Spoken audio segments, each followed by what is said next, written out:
So today is Christmas Eve, a time when we stop and remember the last night before the world knew Jesus. A night when the world was still waiting for God's Messiah. A night where Mary still hadn't seen the face of the baby she'd been given. Growing up, I didn't know that much about Mary, and so I decided to do some digging a few Christmases ago. Through that, I allowed myself to empathize with her story of faith.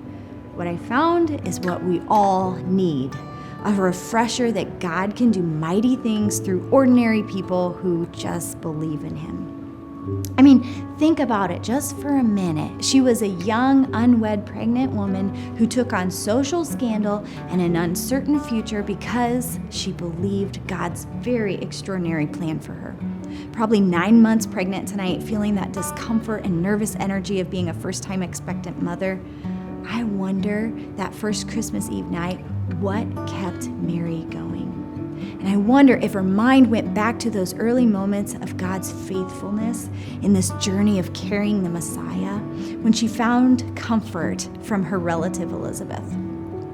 We read in the book of Luke that when Elizabeth greeted Mary early on in her pregnancy, she was so excited and exclaimed, "Blessed is she who believed." Did you guys hear that?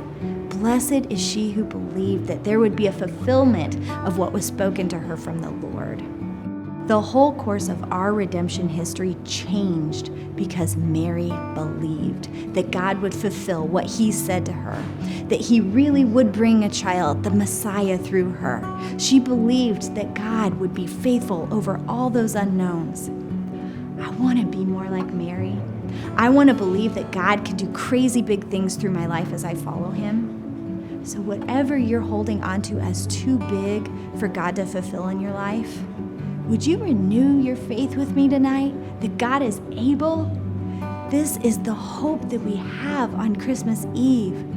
We get to be people who not only believe God will fulfill His promises, but we have proof now, from a wooden manger to a wooden cross, that He's kept His promise for eternity. I'm just in awe tonight that He is our promise keeper, and we get to be promise believers just like Mary.